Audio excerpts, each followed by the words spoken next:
Well, time flies, here we are again. We're back. Okay. Is everybody online who wants to be online? Is there anybody online? Yeah, there's about 5 people on. Oh, okay. Very good. Let me call to order a special regular board meeting. Today, September the 5th. It's 9 o'clock in the morning, and join me in the Pledge of Allegiance.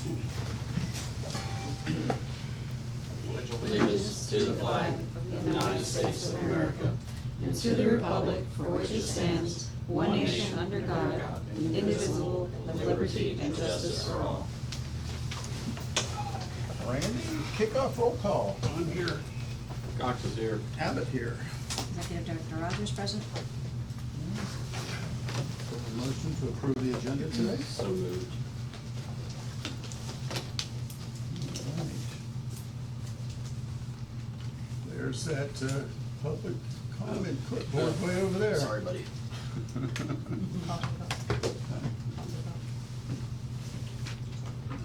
Thank you.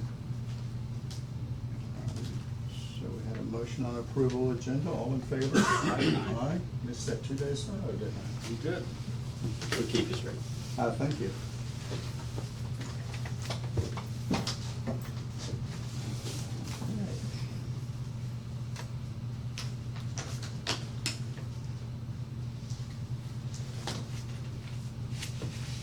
Okay.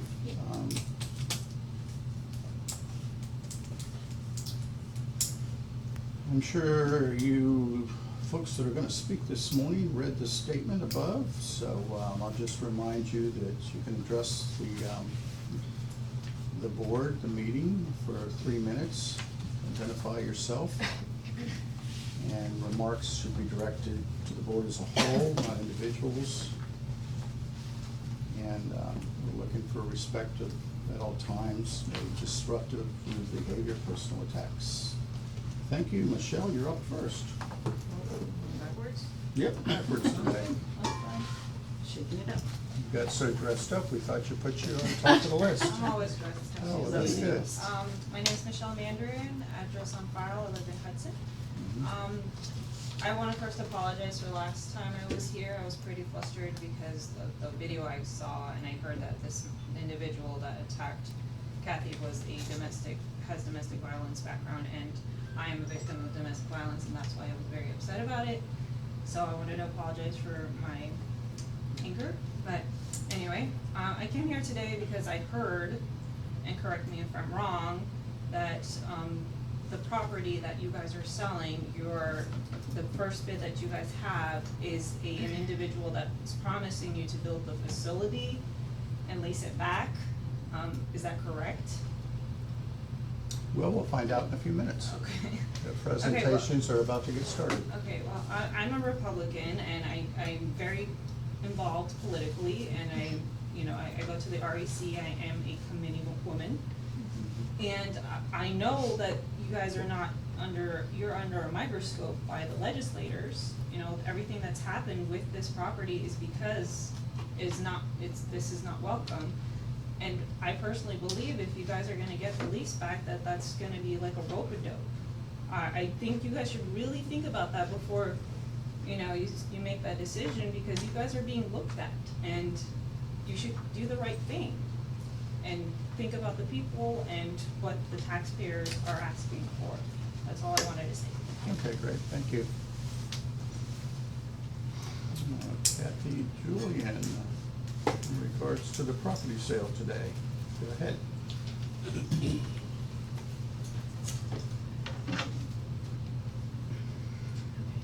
I found it interesting a few months ago when Commissioner Kopp stopped awarding of the architectural contract for renovating the existing campus. I actually agreed with him, that may shock some people, on the observation that if they kept the owner's rep from the campus project, they should have kept the architect. Though I really think, as these were completely different projects, both should have had their contracts ended and bid should have started when the architectural bidding started. Fast forward to last month's meeting, and Commissioner Koch is all intrigued by a national company coming in, buying the property if, and only if, they have a contract to lease it back to the district. My assumption is they would build the complex that was to have been built and lease it to the district so they could in fact get around the legislator's direction to sell the property. Now it all makes sense. The cancellation of the architect had to happen. If they were under contract with the renovation, it would have been complicated to do a leaseback deal. Clearly, when looking at the list that was provided of the many offers on the property, number 2 should be in the number 1 slot. I am not an expert, but I did get an expert opinion or two, and that was the consensus. No leaseback plan, sell the property. The district has no business deciding what the property should be sold for. The Pasco County Mosquito Control District has no real objective besides liquidating, as you have been instructed. I am not a fan of all the construction occurring in the county, but clearly Pasco County Mosquito Control District is not tasked with zoning. There is a zoning board and the BOCC who make those decisions. Please stay in your lane, learn to manage your own affairs before you tell others what to do. As my hero, Coach Lou Holtz, who I recently had the honor of meeting, would say, do the right thing. Do everything to the best of your ability and show the people you care. In this case, the taxpayers of Pasco County. Thank you for your comment. And last up today, we have John Cub.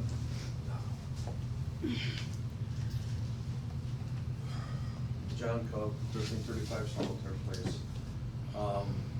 I heard a rumor last week, and correct me if I'm wrong, but there was like a deal or something that if you guys got rid of the property, mosquito control wouldn't be dissolved.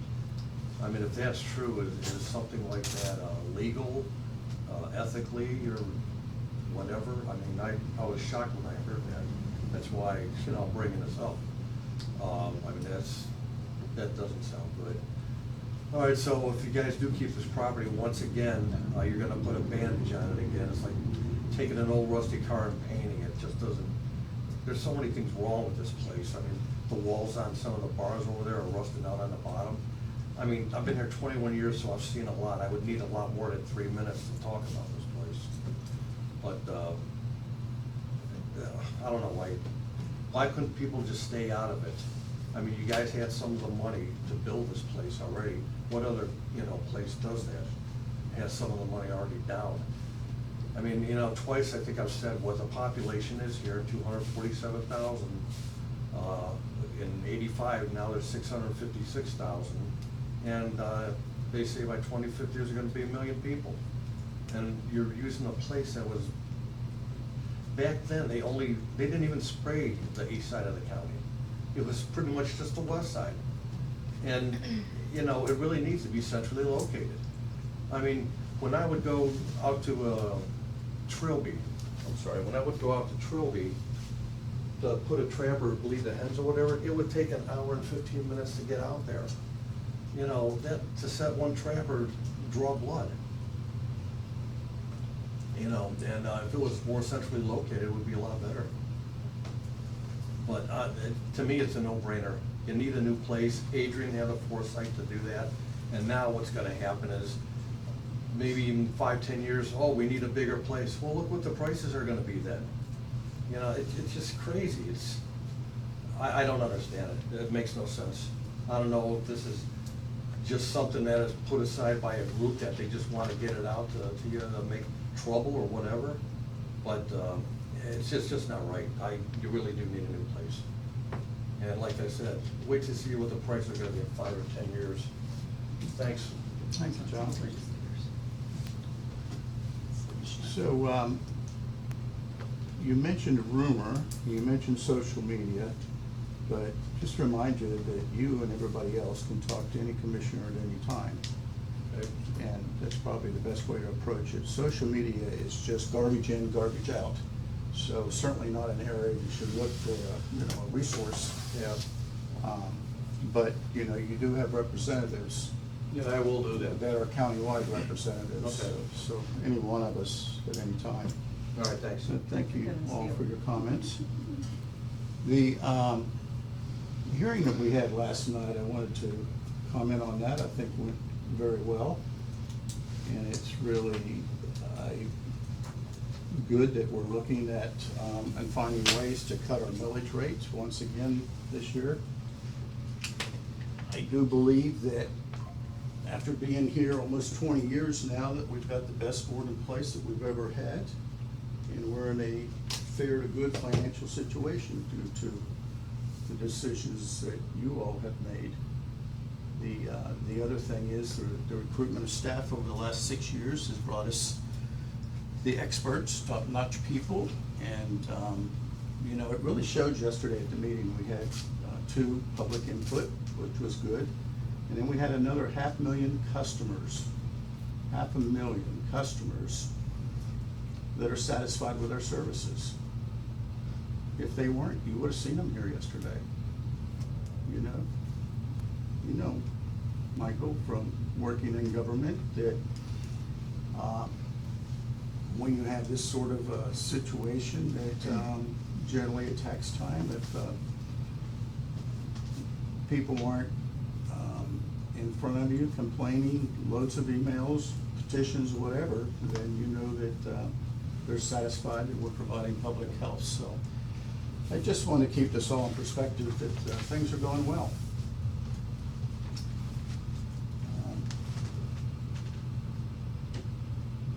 So today is the special meeting, and we're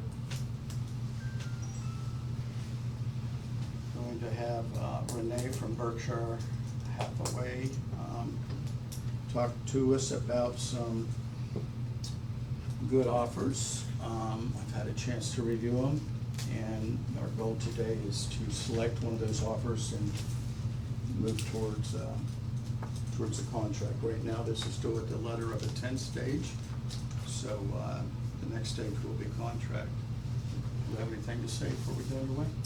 I do, thank you, Chairman. The board has remained committed to the sale of this property with the goal of securing the best price for the taxpayers while also ensuring a responsible and transparent process. At the August board meeting, you all made the decision to postpone awarding the sale to any one of the offers with the intent to allow for the top 5 companies to revise their offers, look for final and best to present to the board, an opportunity to revise those offers and get to where something more comfortable for what you were all looking for. And I think this strategic step gave each of the companies a chance to sharpen their proposals, and as a result, what we saw was that the final offers came in reflected higher purchase price, improved contingencies, which I know was certainly a concern, compared to the original submission. So I think this today offering the chance and opportunity to review those revised final offers with that intent to, as Chairman said, to make a decision, selection of the buyer, so that we can move into drafting a contract. But I think it showed a great step in fiscal stewardship, trying to maximize the value on behalf of the taxpayers and getting additional money in those offers. So I commend the board for taking that step. So we have Renee here today to present the 5 revised offers. So before Renee comes up, a couple of things.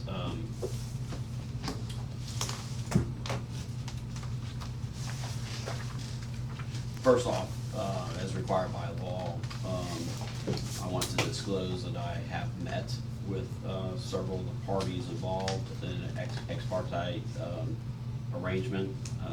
Very common for commissioners to meet with people prior to making a decision.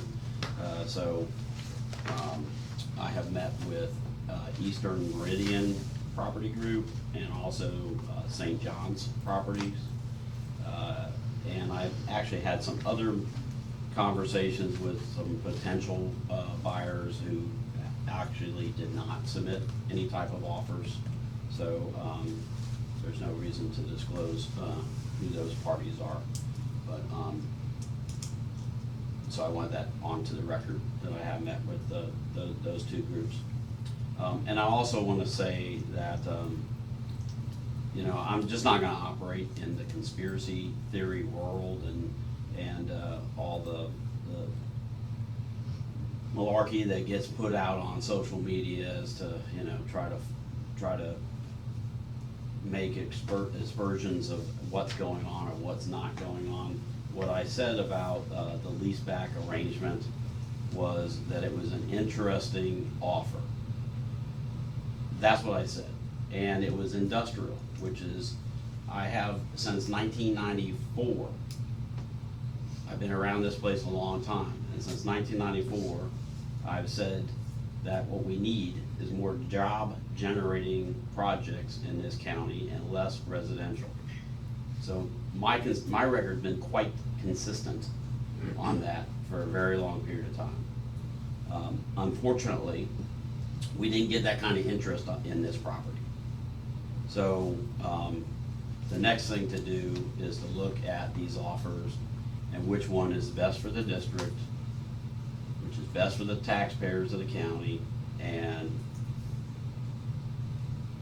is a more palatable project in my eyes.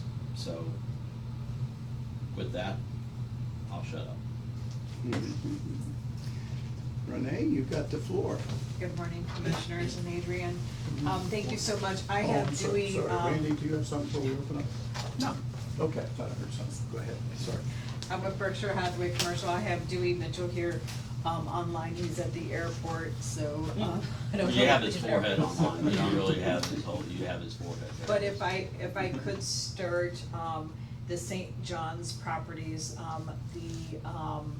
the representative from there has asked us to take them off the list and not, consider them, moving forward.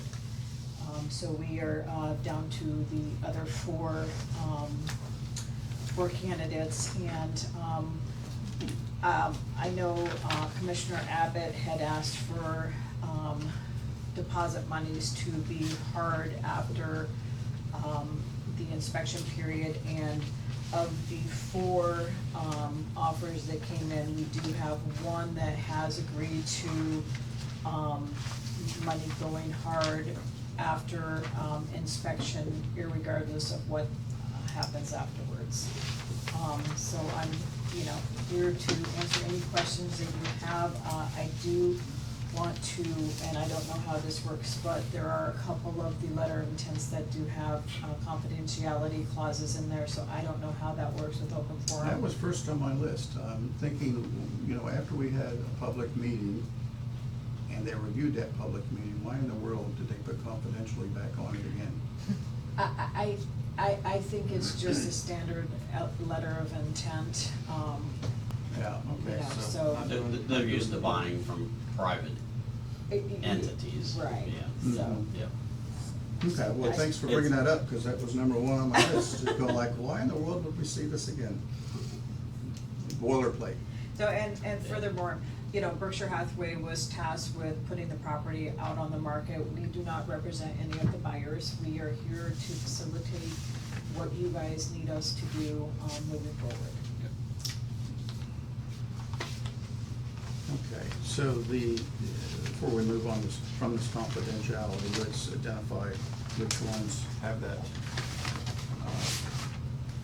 which one of the four have confidentiality clauses in them?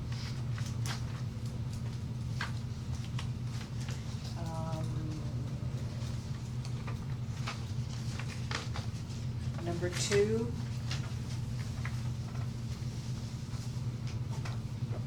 Okay, And number 4. okay. Another question I have that goes right along with that is, and I'm not sure which one, so I'm sure it's right here in front of me. A couple of these groups are out of towners, meaning South Florida or from some other areas. Who has driven by or looked at the property or knows the property? I mean, which one of these buyers has done that?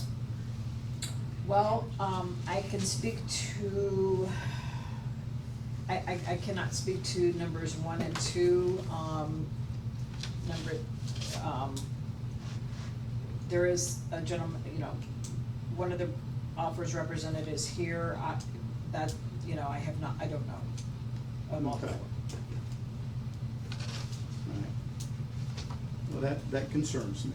because after doing real estate for some 20 years, I see investors enter into agreements and they work out this type of detail later on. Then they go visit the property, and then they got quite a while, as these things show, that they can say, oh, you know, we didn't like it because now there's a turtle there, you know, or now there's a vat back from the old cow that walked through it years ago, or there's an old battery, or whatever the case might be. Sure. The point is a lot of times investors throw offers out there, see what sticks, and then they start doing their homework later. So that to me is, I wished I knew more about that, but obviously we don't. Well, I can confirm that for you if you would like, with one text to the No, broker that's in it. At this stage, Yeah. where we've got enough information, I think, to make some My decisions. assumption would be that they would have driven by. All four entities are local. Okay, they are, okay, very good. So, in looking at all of this, from my opinion, I think the offer from Eastern is the better one, for several reasons. It's not the highest priced one, but it's $350,000 above what we asked for, and it was $100,000 more than it was last week.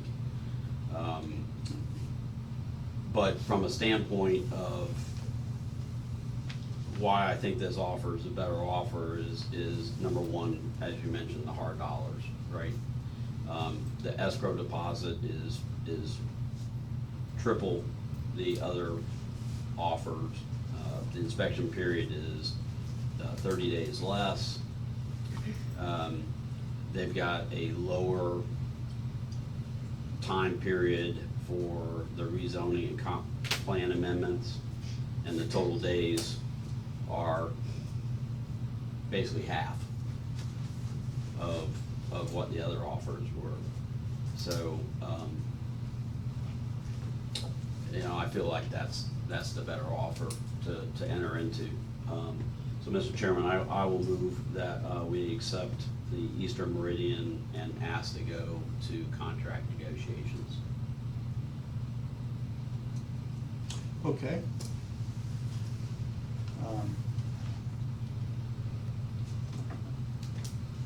All right. Well, let's take a vote on that. Well, I agree if we're gonna have a little discussion Yeah. with everything you said. Okay. It's not the highest offer, but it's better than what we asked for, and it's the shortest period of time, and it's kind of a concrete deal, as concrete as it can be, I guess. So, yeah, my vote's for number 3. Yeah. Okay, and before we take a vote on that,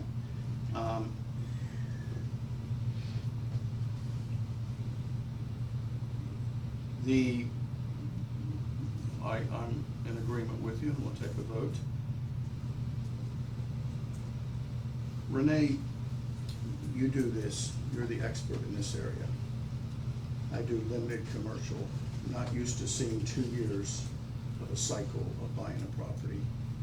But I will tell you, that I'm asking you, and I'm not telling you, is do you see deals fall apart 6 months, 8 months, a year later on vacant land properties with zoning and situations like this? So the answer to your question is yes, the short answer. The long answer is we have a property across the street at 54 in Black Lake that was under contract for 3 years and fell apart at the end. The longer the deal, the more you have the worry of something falling through. So when you have a buyer such as Eastern Meridian that is saying, hey, I'm committed to this property, I'll give you hard money as you had asked last time, and I'm only going to focus on zoning and land use change as my contingency, then after that, you know, they're at a lot more risk. You have 2 offers that were that way, but, you know, when you have 405 days, that is a quick land deal. I mean, we have land deals that take 1,000 days. I mean, it's getting through the process of the county and, you know, especially with permitting, that creates a lot of what ifs and it creates a long time.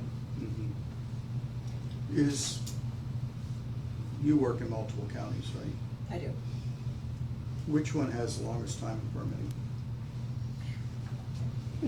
Hey, that's a horrible question to ask. Do we help? I think he actually might have something to say, it looks like you, if you wanna. Oh, Dewey, you there? Go ahead, you're Yeah, on. We can hear Yeah, I'm you, we on. can see your eyeballs. yeah, that's because I have to hold it that close to be able to hear you. Oh, okay. We recognize that terminal. So, yeah, it's, I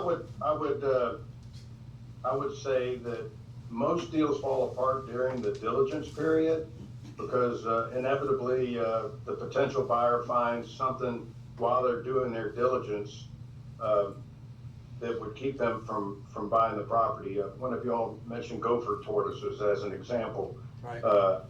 So beyond that, it's really more getting through the permitting process. Excuse me. In this case, it would take a comp plan change as well, I believe. And it's just going through the entitlement period with the county. You know, sometimes economies change. If we were to go into a big recession while this property's under contract, it wouldn't surprise me a bit if the ultimate buyer dropped the deal. But assuming that we have a normal market, once the diligence period is over and assuming you can get the permitting, they'll go ahead and close for the most part. So I know that's a vague answer, but it's the only way I would know how to answer that.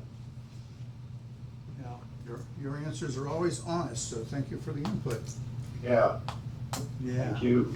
Can I add to the discussion? Sure, I think, since we've extended it. as, No, it's Lena. hello, Lena? Lena with Envision, some of the items that we did during our due diligence on the property as we were exploring the architectural and engineering of building out this big, beautiful campus, we know there are gopher tortoises, we know there are wetlands, we do have a lot of the historical data from what we went through the due diligence that I hope the interested parties have had time to review. How that helps the project. A tortoise can come onto the property at any time, but we know they're there. Mhm. Very limited. To speak to your question. Yeah, no, we have a tremendous amount of information, background, Yeah. environmental checks. This property is not a huge So- challenge. If I could intervene on that, please? Yep. Yeah, you are correct. But what happens is the professionals that do that type of work will only certify that work for you. If they will not certify that work for the potential buyer. And so the potential buyer has to go back and have that work all redone. So, although it's very useful that you have that information, they're still gonna have to go out with their own professionals and look at it again. Well, thank you for that clarification. And, Yeah, I think they'll only certify for about 90 days, Okay. so. if I might add, once we go under contract, that's when we release the full due diligence package. So they'll have everything that they have on file will be Dropboxed over. And while some of those things, to Mr. Mitchell's point, yes, will have to be recertified, some of the items, the wetland determination, things like that, there is tremendous value in that, and so that's why we've offered that Well, as part absolutely. of the sale. Yeah, absolutely. I mean, I'm assuming they just go back to those same professionals and have them do, maybe not as an extensive amount of review, but then to certify to them. But, I was gonna say before, is that this property is, yes, it has wetlands on it, yes, it has gopher tortoises. It's in the state of Florida, so we know it's gonna have both, right? But, from the wetland standpoint, it's not as challenging as other pieces of property that I've seen come up for rezoning and comp plan amendments that, you know, where they're relocating the swamps into other areas and all that, so. I don't think that this is the most challenging property that they're gonna develop, so. A lot of usable land. Yep. Yep. Okay. So if I may, so Dewey and Renee, do you believe that the choice that we're about to make here is probably the best of the four that are available? Dewey, do you wanna answer that, or do you want me to answer that? Dewey and I spoke about this. I'll take a stab at it, Okay. yes. Yeah, that's the one that Renee and I thought that might be the best choice. Okay. And for a lot of reasons, you know, for the ones that you all have already mentioned, but in addition, they've done a lot of work in the area, in the vicinity of the property, with other projects. So and it's very recent work too. So they've got a recent history and they're very confident in their ability to see this one through. Not to say that the rest of them aren't, but you know, they were a little bit more confident in, you know, what they would commit earlier rather than later. Good. I got a warm and fuzzy feeling now. Hey, Michael, you wanna restate the motion? So the motion is to direct the staff to enter into contract negotiations with Eastern Meridian Property Group. Okay. All in favor? Aye. Aye. Motion carries unanimously. Done. Draw up the contract. Okay, so, if I may ask, who is going to be drawing up the contract? Do you want them to draw it up, or is that something that your attorney? Laura, Sound right? what say you? Laura, I see you're on mute. Now you're off mute. Good morning, Laura. Hi. I was trying to hit the buttons. Okay. I won't put my camera on, but we can draft up the purchase and sale agreement. I just need to have the entirety of the letter of intent. Okay. Okay. All right, so I will work with district council to get that drafted, and we'll have it ready for presentation at the September 15th board meeting. September 15th. Okay. Move to adjourn. Good. Let me ask one. Sure, sure. Are you gonna sign the letter of intent today? That's my intention. Okay. I mean, but I'm gonna defer to the attorney. I'm sorry, go ahead, Laura. You heard the No, question? I'm sorry. Yeah, I did. I did not look through the letter of intent, because I just thought that we were gonna go from here and then get a purchase and sale agreement in front of the board in 2 weeks.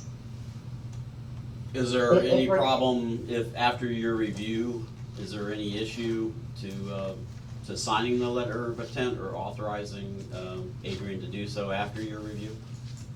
Yeah, if the board makes a motion that as long as there's no legal concerns, that Adrian can sign it, the letter of intent, then I'm good with that.